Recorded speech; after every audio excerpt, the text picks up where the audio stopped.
Well, the opposition leader Tony Abbott is standing by his comments that if the Liberal Party wins government, it will repeal any laws introduced by Labor to set pre-commitment limits on poker machine gambling.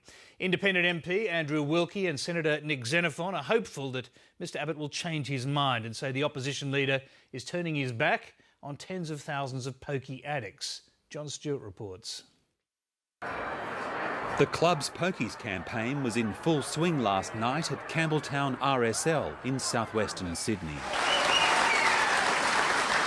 Tony Abbott was cheered on as he promised to repeal any poker machine betting limit laws brought in by the Labor government. When this legislation comes before the Parliament, I predict that we will oppose it. And if this legislation is passed by the Parliament, and if we then subsequently form a government, I predict we will rescind it. That's what I predict. Because Independent MP Andrew Wilkie has threatened to withdraw his support for the Gillard government if the pokies bill does not pass by mid-next year, and he's still hopeful the opposition leader will support his cause. I actually think he might have just gone too far last night. He's got a bit of a track record of saying different things to different groups of people.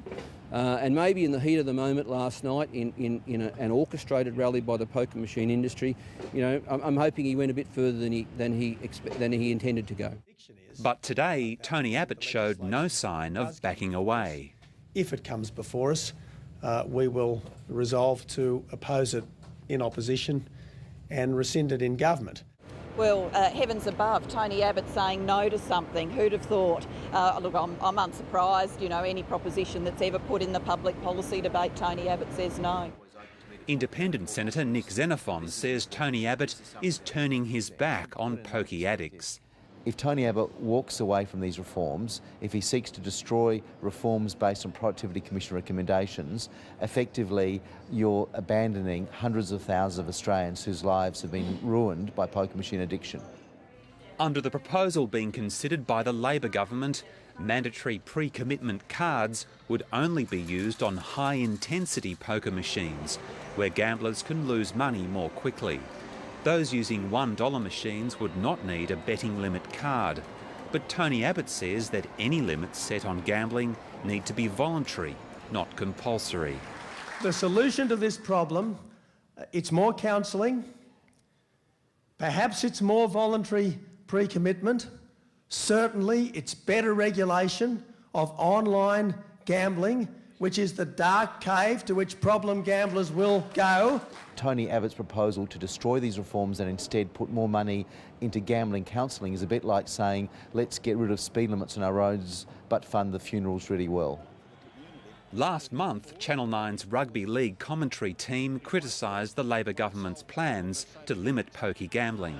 And it will do irreparable damage to the hospitality industry. It won't work and it will hurt.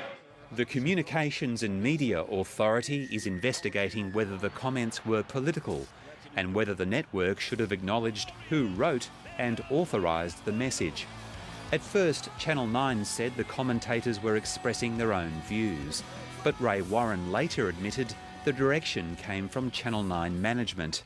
It's now emerged that Nine's managing director wrote a letter to the Dragons Rugby League club 3 months ago, offering to highlight the threat to clubs from the pokies reforms during its rugby league commentary. John Stewart, Late Line.